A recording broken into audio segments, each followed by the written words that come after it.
spiraling, feeling stressed out, anxious, just thinking about future scenarios that had never happened, or completely numb, disconnected, drinking a bottle of wine, numbing myself out so I wouldn't feel anything. Those were the only two modes I knew before I started emotionally processing and really releasing the emotions that kept stacking up for me. Hello, my beautiful muses, and welcome to this week's episode.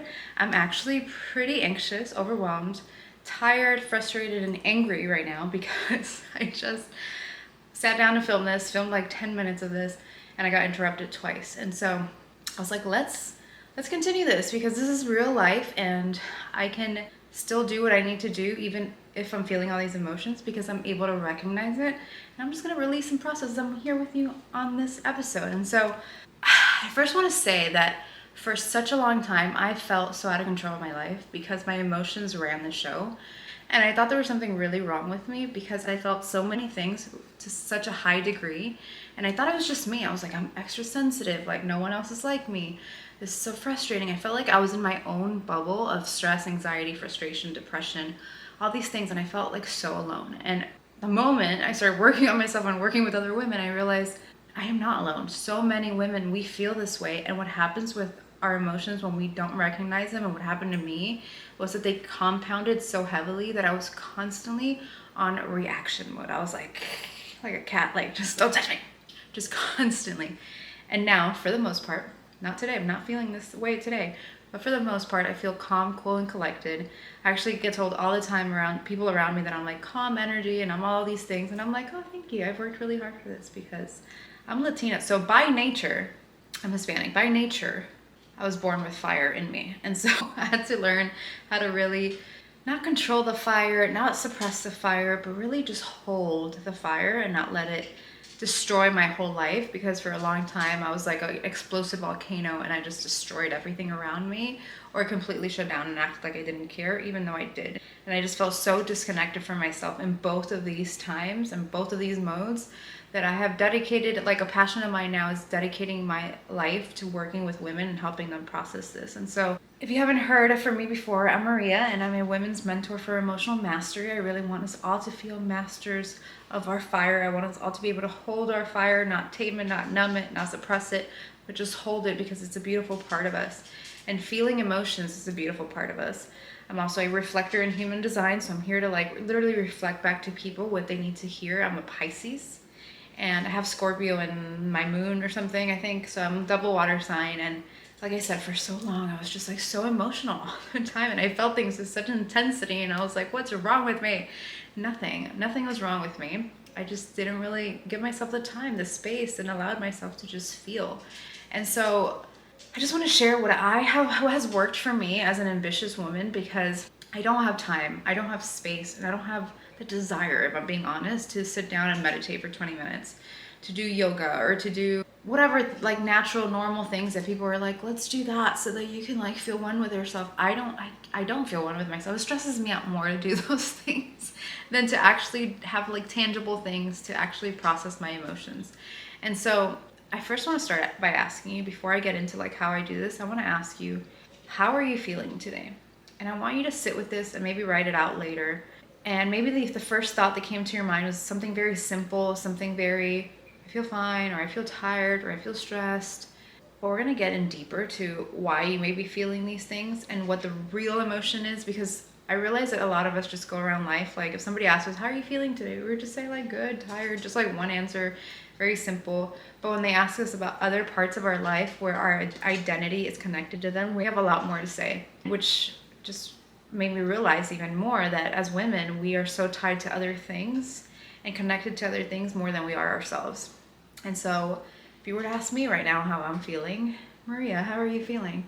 I am feeling overwhelmed, stressed, feeling like I might not be doing good enough for the clients I have. I have a commercial insurance business. That's where most of my energy gets spent. I feel pulled in 1,000 million directions. I feel stressed about the future because I'm not even sure what I'm missing yet, or I don't know yet, but I don't know until I know. So I can't stress about that. But I definitely feel a lot of different emotions. I feel a little angry today. I'm not sure why. I'm still in my menstrual cycle, but I'm usually not angry right now. I have to figure that out. Maybe off camera here later, or maybe during a pop-up for me. But That's my first step. I acknowledge how I'm feeling. I'm like, how am I feeling? Like the true answer, not the one that I would give like a random person on the street, but the true answer. And I allow it to just be. Before, I used to acknowledge it and then be like, how do I change it? How do I fix it? How do I control it? And so I realized that was just stressing me out more, and the emotions are not here to be controlled, managed, or suppressed. And so I allow myself to just feel, and I don't give myself a timeline. I don't give myself, all right, by the end of this video or by the end of me processing this, I'm going to release it and I'm going to feel perfect. I allow that emotion to still be there if it does pop up later or another day or in a week or in a month, because that's what happens sometimes with emotions. You think you've maybe felt it all and it's fine, and then you're like, bam, there's something else. And so I first acknowledge it, and then I go into, not always, but if I have the space and the time, I go into like figuring out where this is actually coming from. I know I feel overwhelmed right now because I have had very little sleep. My stress is like a vicious cycle that I'm in right now. My stress doesn't let me sleep. My lack of sleep stresses me out more. It makes me feel overwhelmed more. And so I've noticed even now recently that I probably have some emotions have come up that I haven't really sat with and like acknowledged.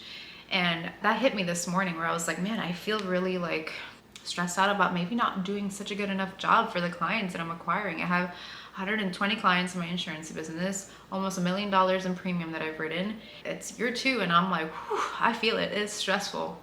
And they're new stresses that I've never managed before. And so I'm always good and calm, cool and collected when I'm dealing with all the things that I'm used to dealing with. When I first moved in with TJ and my stepdaughter, I had stressors there because that was a new environment, new things I had to adjust to. And so any season of life, you're more than likely gonna have the same things pop up for you. That's why this little process I have, it's so powerful. It's little, it's short, but it's powerful, has helped me really tune into myself. And what happens when I tune into myself and you tune into yourself as a woman is that your body starts to say, okay, I'm safe here. This feels good.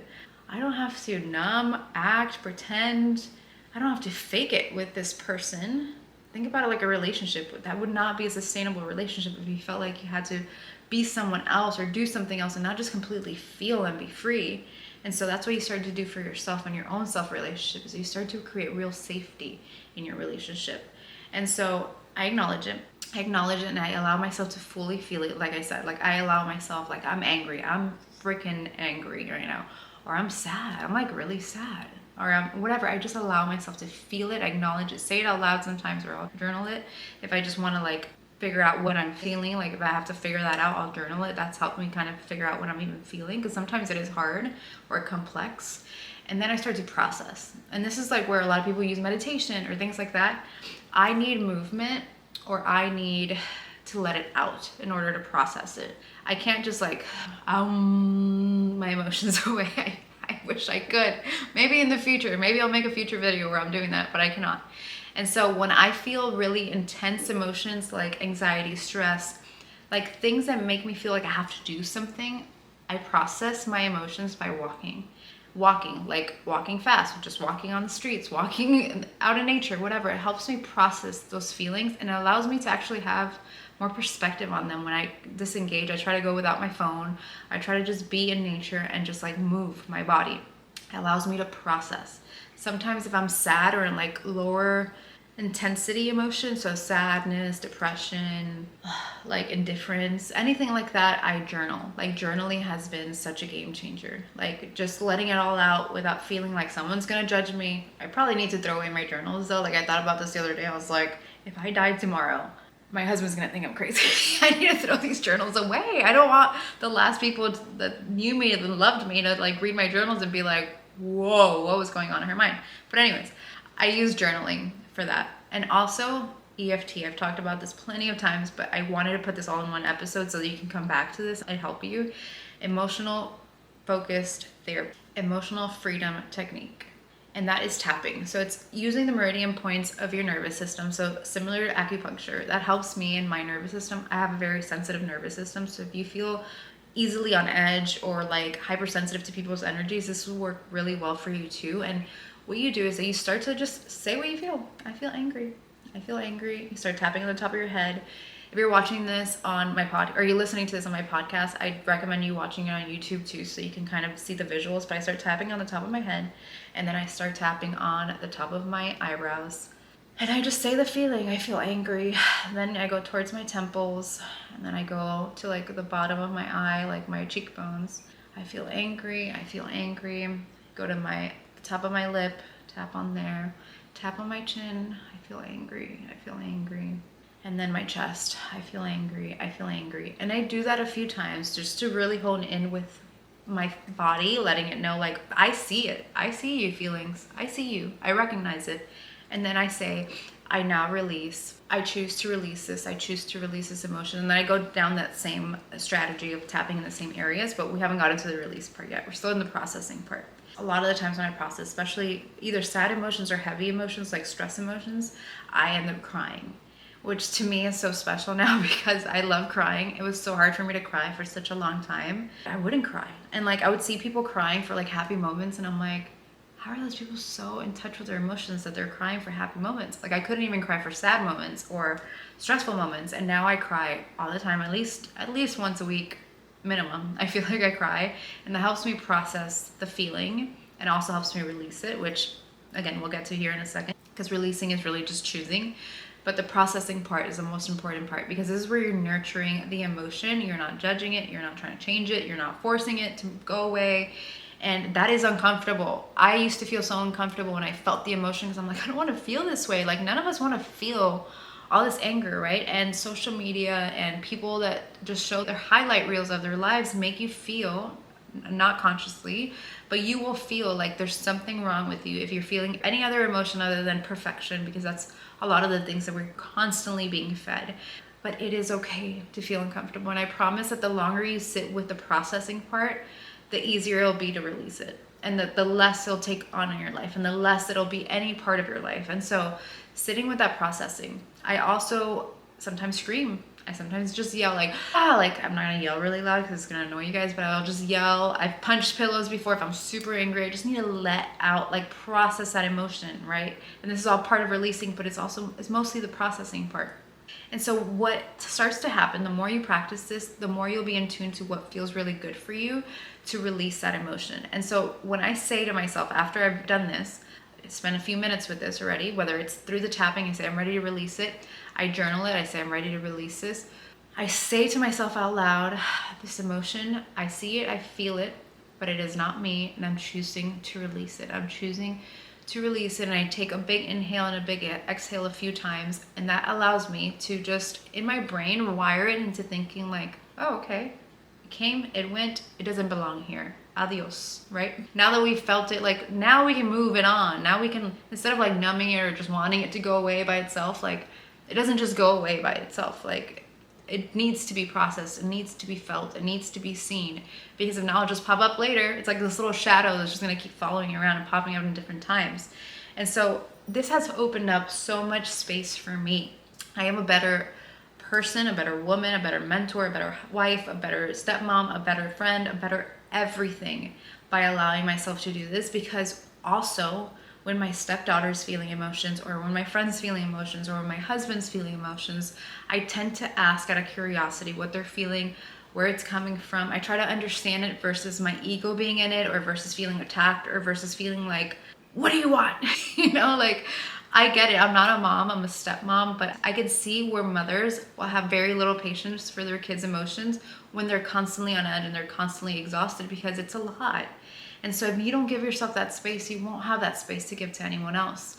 And it doesn't mean you'll do it perfect. I have lost my shit a few times just in the last month by myself in my business or with TJ. Like, I don't do it perfect, but I am so much better than I was a year ago, 2 years ago, 3 years ago, 5, definitely better than I was 7 years ago. I was a ticking time bomb 7 years ago. And so progress versus perfection, and that has helped me so much in acknowledging just what I feel. It's the best form of self-love you can give to yourself. And it's not a failure that you're feeling these things. And actually you'll feel less intense emotions the more you do this and you practice this, given that you have a lot of sleep. Because me without sleep, it's like, it doesn't even matter. If I ate healthy, worked out, whatever. If I haven't had zero sleep, I'm so overwhelmed and stressed out. And so even doing this, talking to you guys, oh, and also voicing it out loud sometimes, I forgot this little trick through the processing, If you don't have someone in your life that will not judge you for feeling it or want to change it in your life, because that's hard, right? A lot of us, we have friends or people in our lives, and they're not people we would go to try to help us process things, because they either add on to it or they judge you for it or they intensify the emotion in some way. And so if you don't have that, I have found that voicing myself, like on my memos, I should probably delete those too in case I die, but just voicing what I feel out loud, oh my gosh, it's like a weight's lifted off my shoulders. Like honestly, just saying it out loud, having the ability, giving myself the permission to be like, I hate this and that. I'm so mad that blah, blah, blah. I am frustrated that I have friends, thank God, right now in my life and forever now, I hope. I have friends that match my energy and they just hold space for me. They ask me how they can help. They allow me to just vent when I need it. And they change my perspective and I love them and they help me. But a lot of the times, most of the time, I just process myself because I feel really good about doing this for myself. But the voice notes, I promise you, game changer. Try them out. Leave a comment if you try any of these out and they help you. And I just, like I said, I wanted to keep this one short because I want you guys to come back to this. So when you're feeling those emotions and your brain's hijacked, because that's what happens when we feel intense emotions, it's hijacked. I want you to at least remember, Maria has a video on this. Let me go back to the video. Let me not make any decisions, make any choices, talk to anyone, yell at anyone. Let me just go listen to her video, and this is gonna help you just have a calmer state of mind, change your perspective, release what no longer serves you, what's not yours to carry anymore. And I hope you beauties love this. If you did, please subscribe to my channel and leave me a comment. And if you're listening to this on podcast, please leave me a review. Please share this episode if it's helped you in any way. And I'm so grateful for every single one of you. Until next week.